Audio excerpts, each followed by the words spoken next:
I'm very, very, very excited about ritual design, and I hope that I can inspire you with this talk a little bit more as well.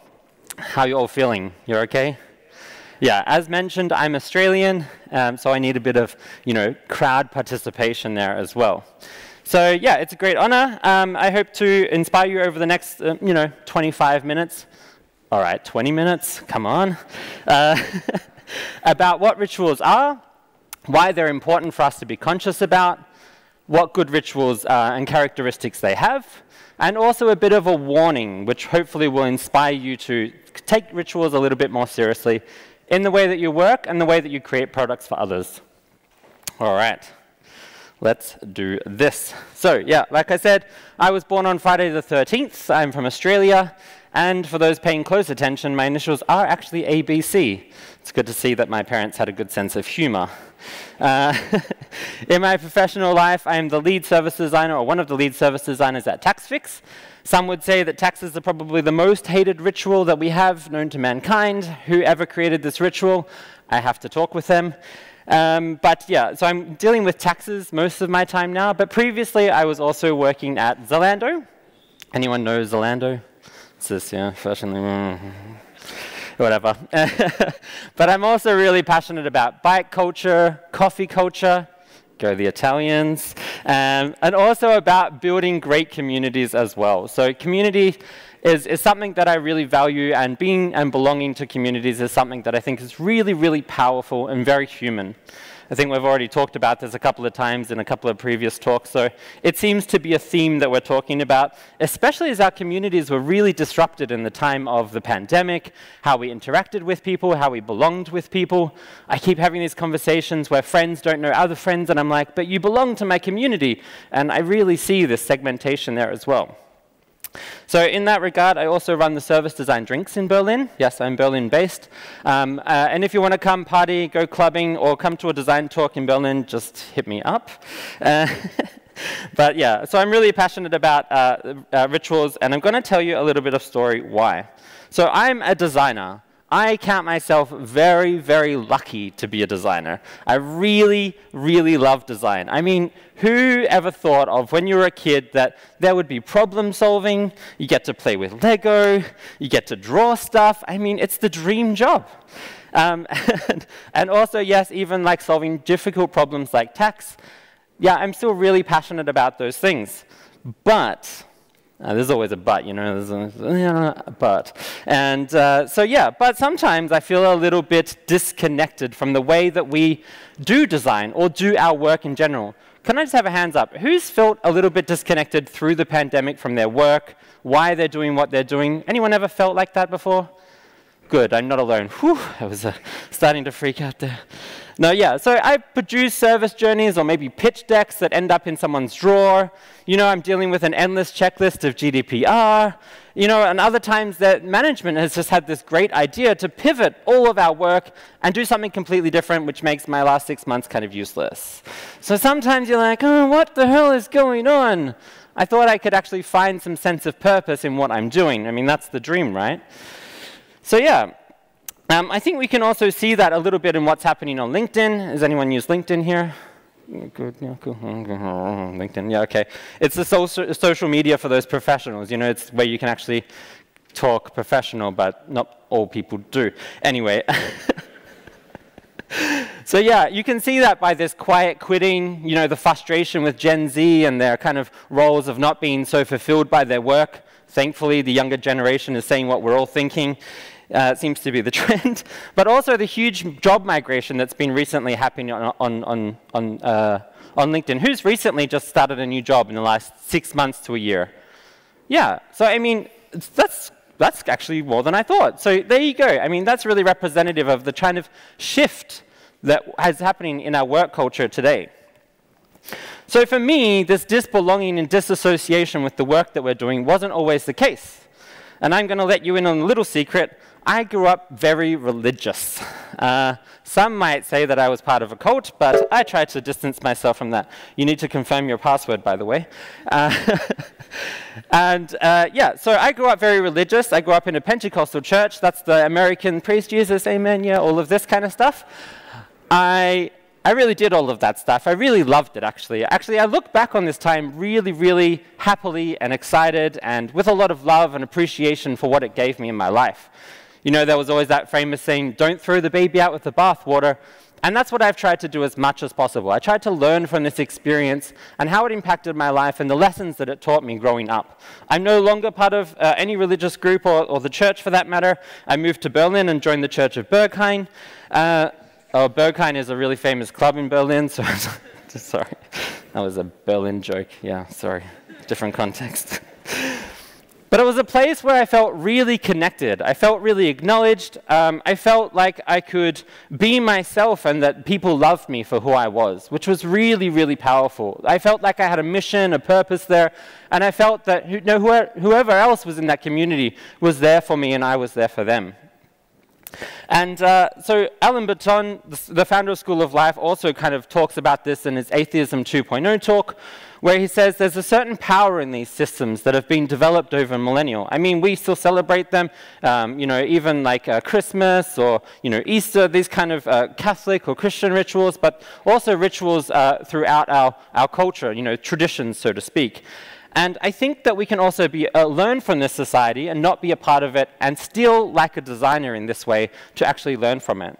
So what I found was the secret sauce for this, you know, great community, great place was also, I think the password confirmation has killed the person. Give me 2 seconds. Yeah, there we go. All right, cool. So what I also found was actually what made it so impactful was the things that we did on a repetitive basis. So the things that we did were rituals. So it wasn't just the small group talk that we did with my small community, so lots of young people doing Bible study on a Wednesday night, having some cocoa or some mushrooms, or mushrooms, sorry. Marshmallows. That was later in my life. Could you?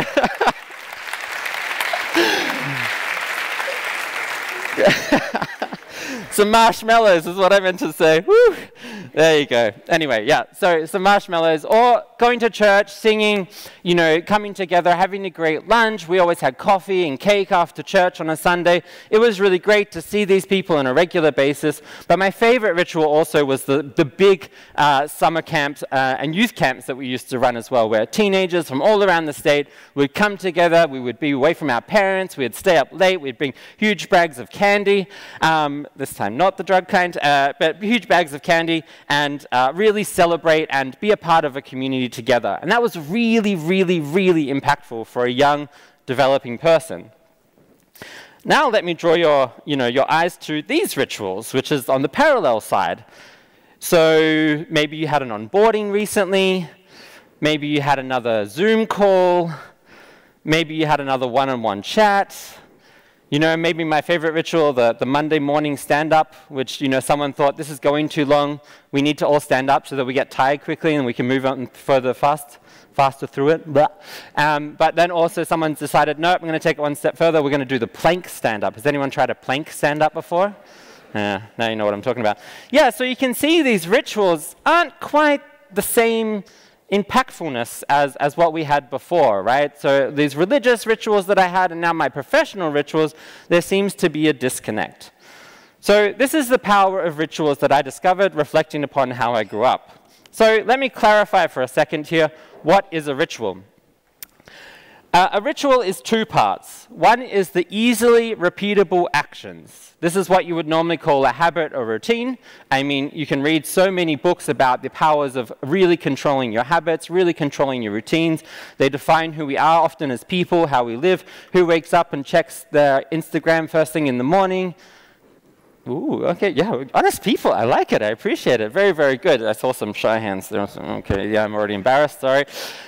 But a ritual takes that a little bit further, where it's about intentful, embedded meaning. So connecting the embedded meaning, the values, the principles that we live by, what we value in our life or our communities, and connects it with those easily repeatable actions.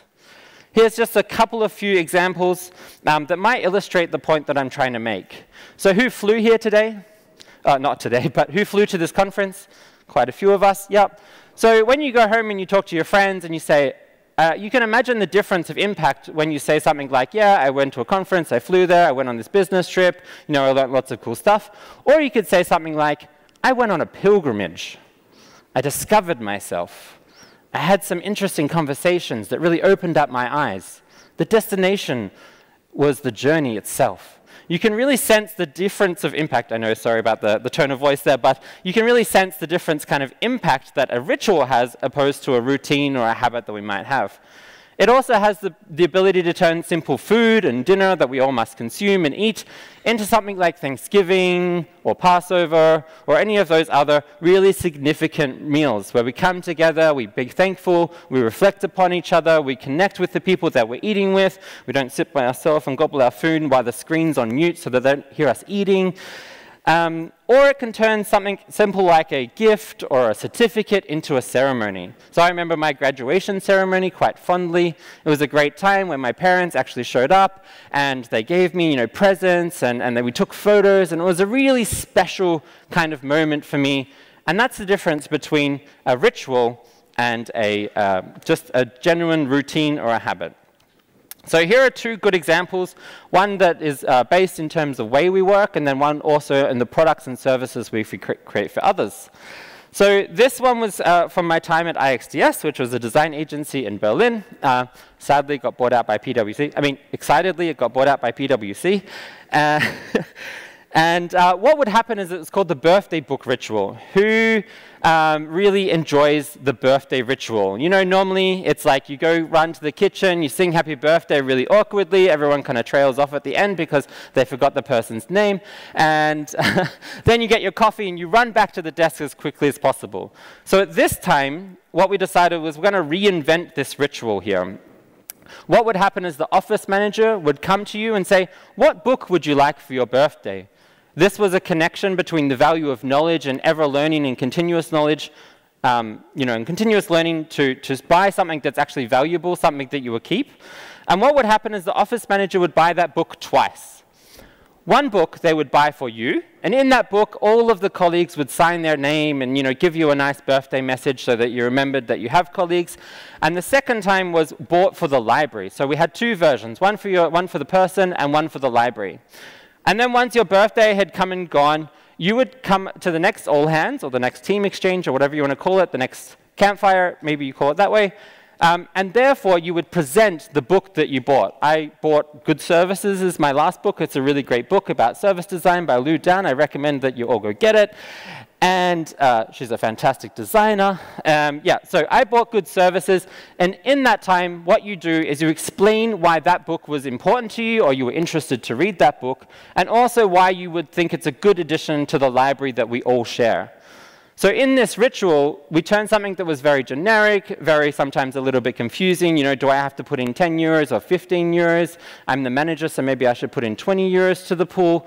But it kind of took this confusion and turned it into a simple, repeatable step that was fair for everyone, that also kept our library up to date, and it also showed that the values and the principles of design agency, of you as a designer in our team, is significant and important. So yeah, that was one example. On the other side, I worked for a community of innovators called Factory Berlin. And, you know, taking inspiration from Berghain, we wanted to be exclusive and special once you entered.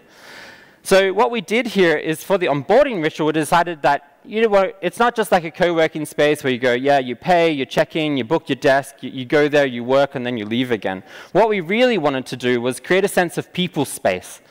And in that way, our onboarding experience was, we asked two specific questions on the onboarding survey. You actually had to apply to get in. You couldn't just pay for the desk and go. You weren't guaranteed entry, or we actually rejected almost, I think, 30 to 25% of applications, so there was a sense of exclusivity. But what we asked is two significant questions here that were aligned to the values of our company. Apologies. Which is, what do you want to learn from the community and why are you coming? What purpose brings you to this community? And secondly, what will you give to the community? Why do you think that you would be a good candidate for us and our community? And by aligning ourselves with the people that were coming in and setting these 2 questions, we were able to, 1, curate the list of people that were joining our community, but secondly, we were able to actively onboard them and bring them into small groups and communities inside our community already existing. I've said the word community way too many times. And that was already existing, and really connect them with people that they would actually learn and could share with and develop with. So instantly, they were part of the community, and it wasn't this awkward exchange of having to meet people at the coffee place. So it's going really well. Factory Berlin, I think they're like 3,000, 4,000 members now. But these are just 2 examples of rituals that I find kind of interesting and that might inspire you. So I get a lot of people that ask me, yes, but how do I create a good ritual? Oh, lucky that you ask. Here's 3 good insights on a good ritual. This is where you grab out your pens and paper and go 1, 2, 3. Yeah. And so, yeah, here are 3 good insights on what I see are characteristics of good rituals. 1 is good rituals acknowledge. They give you a sense of celebration. They give you a sense of being important and valued within the community. But rituals acknowledge the individual, which is often quite what's missing, especially when we moved to remote or hybrid work. This sense of acknowledgement really, really seems to disappear. And it's often what you hear when it comes to building corporate culture or building strong communities is acknowledgement of the individual. So good rituals acknowledge. It might be as simple as having Hey Taco in your Slack, having a channel and a space when someone does something good or that's valuable or seen as a positive contribution to the community that you're in, that you can give them some sort of acknowledgement, that you can say, hey, this person that did this thing, I really think that's something that we should value in our community, so I'm going to acknowledge that person in Slack. At my time at Zalando, we had this celebration bell. This is quite a common practice, I think, sometimes. But whenever we achieved a KPI that was significant, whenever there was something that we thought was really amazing and we kind of set the standards, whoever achieved that KPI or objective, OKR, as you might want to call it, would ring that bell, and we would all celebrate that person and acknowledge that person for their work. It did get a little bit frustrating, but it's okay. Yeah, so it's not just the way we work, like I said, it's also the products and services we create for. So here's 2 good examples that I've seen in my daily life for products and services that have acknowledged me. So who's seen the Magic Unicorn? Yeah, from Asana, good to see some hands. Yeah, so when you see the Magic Unicorn, it's about acknowledging the person for doing something that that company values. Asana values productivity. You are being productive by checking off some arbitrary thing off a checklist, and therefore you get acknowledged by the magical unicorn. And one of my favorites is the MailChimp high five. You know, that daunting task of spamming 1,000 people with your email, you know, and then getting celebrated and acknowledged for doing that makes you feel like you're actually doing the right thing. And that's really, really important. Maybe they should have a bigger "are you sure?" but no, that's okay. Sorry, marketing people. So my second point is that good rituals connect. They bring people together, and they develop a sense of network, community, and a sense of belonging. Where at my time at university, one of the great experiences that I had was also my time at the Design Factory Global Network. This was a joint project between a bunch of different universities. And one thing that they had was the hugging point. This was when we did tours of the space or that new people were joining. This was the point where you could go and say, hey, I'm okay to be hugged, or you can come say hi to me, or I want to connect with someone, I'm new here. And that hugging point was something that was common and connected the whole entire global network. Actually, I have that sticker on my door because I still feel so attached to that community, my door at home. Just so that they know that I want to hug outside and not inside my apartment. Yeah. So anyway, yeah. So the other one might be something like the door desk onboarding from Amazon, so that you all go through the same ritual, you all belong together, and you all have a common shared experience. The door desk is that, you know, famously, Jeff Bezos started on a desk that was made out of a door, and so all the new people start on a door, just for those that don't know. But it's not just the way in which we work. There's also good services and products that also leverage this rituals that connect. So who's ever attended an AMA or been on Reddit before? I apologize. Yeah, community events and events around common themes and issues is a great way to bring and network your community together. Another one which has been going on for many, many years is maybe a Ferrari owners club. I realize we're in Italy. I probably should change that one. No, is a car owners club. And I'm not a big fan of cars, but I can really appreciate this ritual to drive home and show the significance and value of owning a nice car. You know, in Berlin, we also have critical mass, and it's always great to connect over bike culture. But this ritual from Porsche, they really show that you can own this car, but you can also belong to the community, which drives home and creates more value for the end customer and end user. Whoever thought of that the first time? Genius. Yeah. So thirdly, good rituals develop. They leave you with more than you came from. And that's really, really important. Most rituals fail when there isn't enough return on investment for the individual. Sorry to talk really professional there, but they should allow you to keep developing, inspire you with new skills or learnings, or have something that's shown to you that you previously didn't see. So we run a design club at Zalando. We used to. Now we run a design club. I run a design club at Taxfix. And this is just really where designers can come together, share inspiration, connect, show their work, and get feedback in a safe and a psychologically safe and open kind of way. But also Spotify takes this to a whole new level where they have the fail fika. That isn't a swear word. It's when you have coffee and a Swedish scone. Really tasty, by the way. And that's where you can openly share your failures, so you can learn from other people, just like the people at Atlassian do, also sharing their failures, allowing time to learn from the failures of others, and having a centralized space to learn. This is also what happens with the fail fika, but in a fun and friendly and open atmosphere. So here are two great products and services that also leverage and develop you when you come to the ritual. Meditation practice from Headspace, in terms of it's not just about meditating and practicing this, but over time what you develop is a sense of self-understanding, self-awareness, and mental health. So that's something that you're developing through time of doing this repeated ritual with them. But also, if you come every year to this really cool conference that I heard called Intersection, I'm sure that you also, every time that you leave, you will be developing and want to come back again and again. So lastly, my little bonus one, my caveat for the 3 good principles is do what works. Most of the time, when people are doing rituals, and it's okay for rituals to stop, die, and relive. That's learned from Jesus. No, anyway, sorry. Yeah, but it's also really important to do what works for your community. What works at Zalando or Taxfix or at IXDS with the book ritual possibly isn't going to work for your team.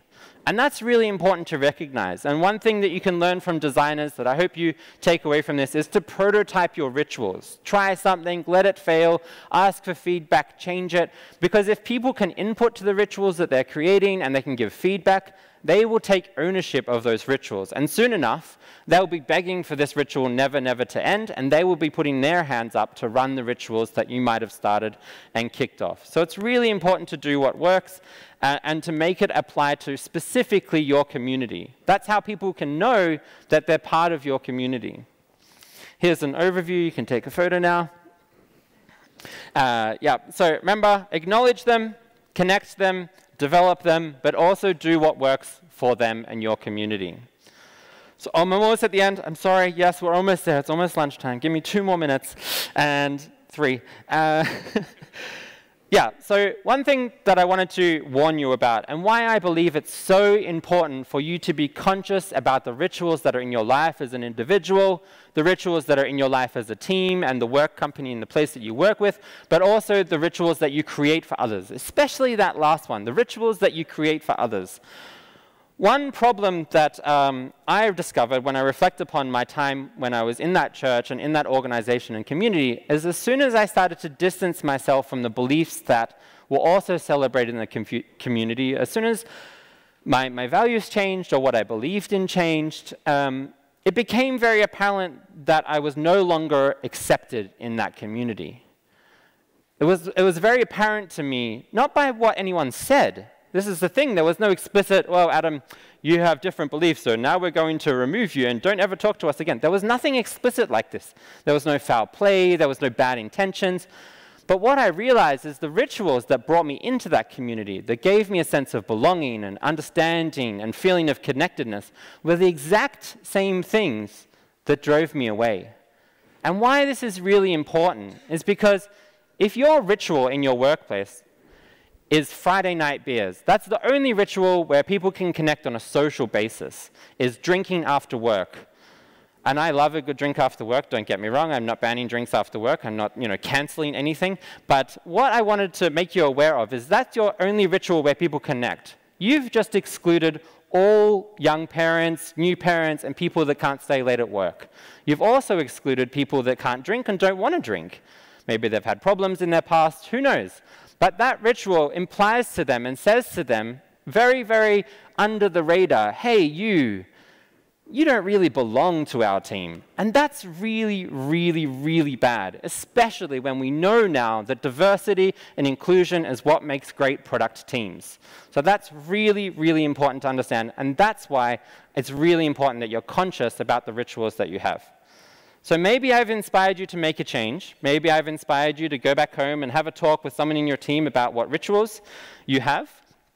I'm going to share these slides around. Here's a really simple piece of paper that I call a template that you can steal and have a look at the rituals that you have, how often they are, what values they're communicating to the people that you're in, and also what values and explicitly how they're going to work for your community and what makes them special for your community as well.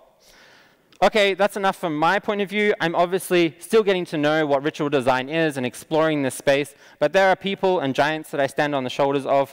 So I want to acknowledge Corzat and Margaret, who have written 2 really, really good books. They also work in the Ritual Design Lab in Stanford, Rituals for Work and Rituals for Virtual Meetings. If you're missing a creative ritual and you need a step-by-step guide, go get these 2 books. I don't get any credit from them, but they're really nice people as well.